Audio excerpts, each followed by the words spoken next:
finally, we possibly have gotten a sequel to the original Star Wars that is just as good. Wow, wow. That's a huge standard.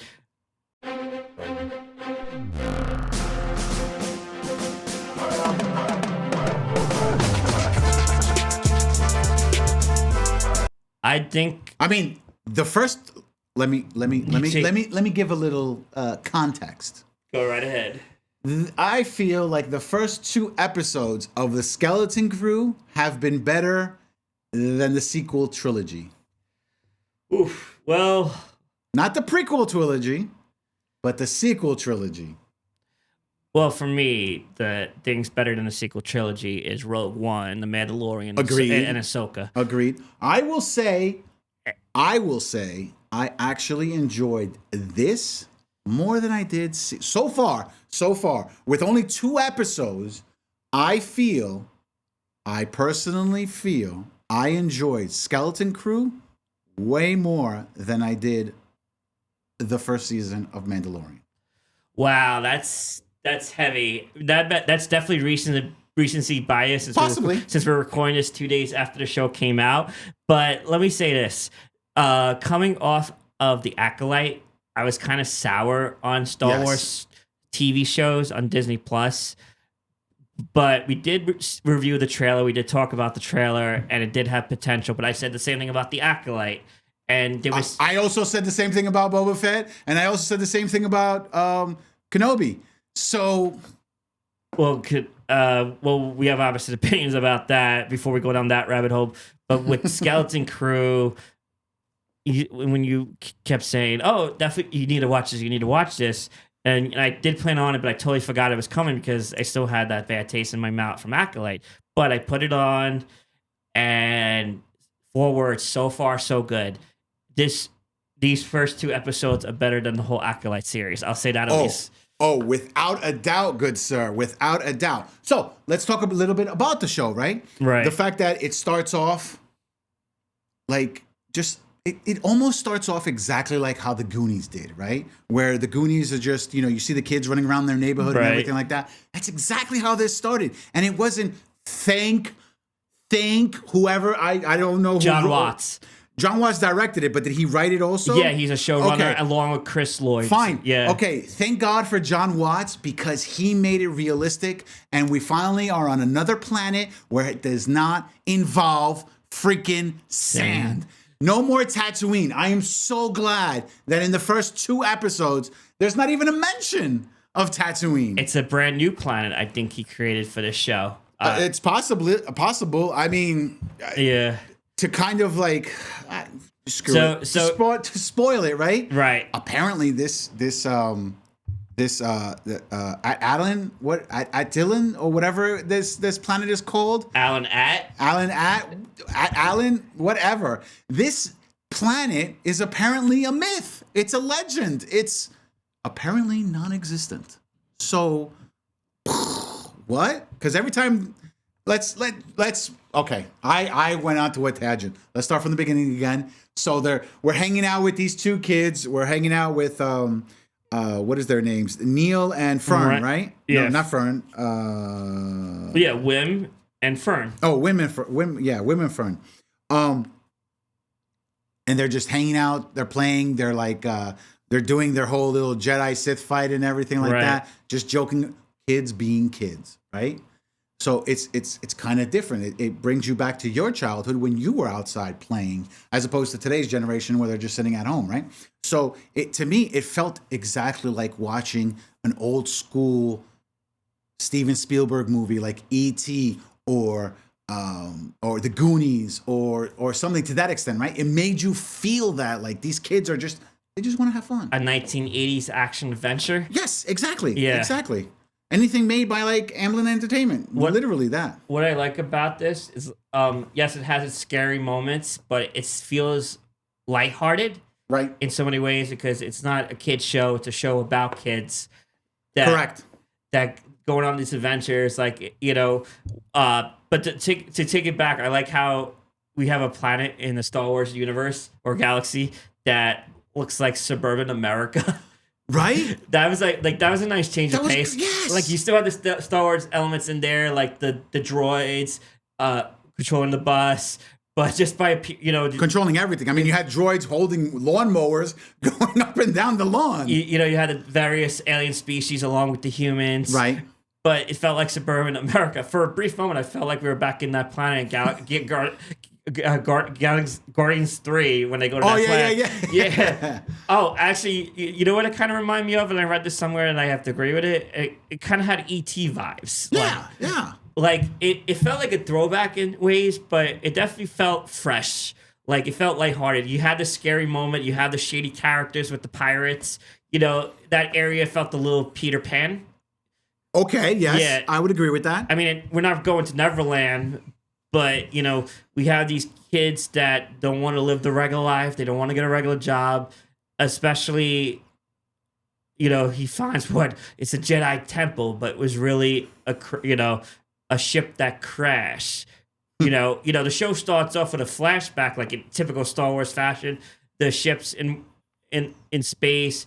You have the rogue pirates looking for a big payday or the credits, and then you have Jude Law's character that's a con artist that they break. He's risking the lives of all these. Well, he's not a con artist. I mean, I guess you could say he's a con artist, but he's a pirate, just like everybody else on that. He is, yeah. In the second episode, yeah. But did you notice that they brought back the guy from what show was he on? What was his name? Vane. The guy with the spiky face. Oh, yeah. He was in Boba Fett? Was it? Was it Boba Fett or was it Ahsoka? Or was it Mandalorian? Or was it, you know what? Regardless, the point is that they brought him back for this. Now, is it before that episode? Is it after that episode? It takes place in the same time period as Mandalorian, post Return of the Jedi. Right. So, okay, yeah. So it's either right before those episodes he shows up or afterwards. But the point is they brought him back. But I have a question for you. That random person that you saw and you were like, oh my God, what is he doing in this show? I haven't seen him in anything since Urkel. Talk to us. Oh, I was going to say a certain casting, but you just said it. It caught me by surprise. Like, I looked at him and no. You did a double take, right? I did a double take, then I checked the cast. Oh my God, that's Jaleel White. I was like, wait, what? So apparently he's part of the crew of that. Yes. The pirate who looks like he's going to be the main villain. Yeah, of the wolf show. guy, right? Yeah. I forgot his name. Brutus? Was it Brutus? Let's check the cast. Anyway, yeah. So the point is that this is so much fun. The show, it's not a okay. The perfect way to explain this is if the Acolyte was for adults watching Star Wars, Skeleton Crew is the complete opposite, and it's for children but also for adults. If that makes sense. If you want to use another way to describe it, more family friendly. It's for okay. And also, I like how they let the kids take center stage because they're gonna drive the show. And we loved it. And we only saw Jude Law in the opening scene of episode 1 and the ending of episode 2. So, well, we're assuming that he was in episode 1 in the beginning because he was wearing a fancy little mask, a la the Guardians of the Galaxy type deal. Right. No, I think that's clearly him. Yes, we didn't see his face, but then he emerges from the shadows in the prison that the kids are. We find out that he's Force aware. Right. We don't know if he's a former Jedi that's in hiding. We don't even know if he's a Sith either. It could be either or. But he has abilities. He's Force sensitive. Force sensitive that he was able to get the key and he's going to help the kids escape to plant the seeds on the adventure. The thing that sucks is that we have to wait till next week to find out what's going to happen next. Which it's kind of, I don't know what Disney is doing. Originally, they dropped the first 2 episodes on a Monday, but then the next episodes are going to be on a Tuesday, and then again back on a Monday again. It's a very weird schedule that they're doing that. Wasn't it usually Wednesday or Friday with the release? Yeah, usually it was a Wednesday or Friday. Now they're doing it on a Tuesday and a Monday, and back to Tuesday on a Monday. It's very confusing. Right. So going back to you say, I know how you feel, how much you're loving it and enjoying it. I love it so far. I wouldn't say it's the best thing that sequel era, the best thing, but in the Disney Plus era, it Mandalorian's the gold standard. Ahsoka is right there. I love Obi-Wan. I don't care what you say. But it's definitely way better than the previous show, Acolyte. But it's back to the era where most of the shows have been taking place in the post Return of the Jedi, Mandalorian saga that's been going on. So you think we'll get a cameo in the background with the kids just walking by and happy to see Mando, and or that you think that's just gonna be force? I'm starting to think there's a possibility we might see someone walking, right, making it look like they're a Mandalorian, right? Because, I mean, he's a bounty hunter, right? Right. Wouldn't bounty hunters occasionally have to go and get some pirates to cash in? Yeah, he would go to that planet where those pirates were on to collect his bounty. I think it's certainly possible. He didn't appear in Ahsoka because But Ahsoka showed up in his. Right, exactly. So he didn't have to. But do we see her or him like in the background, like passing by? Or do we see Boba Fett that as a possibility because he associates with that Star Wars on the world? So the possibility, or I don't know if they. Hopefully, one Chris with Boba Fett, we got Mandalorian season 2.5 with his whole episode, and so hopefully it's just a background cameo or a secondary character, like you mentioned with that one character that they brought back. Yeah, Vane. So it'd be cool. Yeah, and the character that Jalila White is playing is Gonther. Yeah.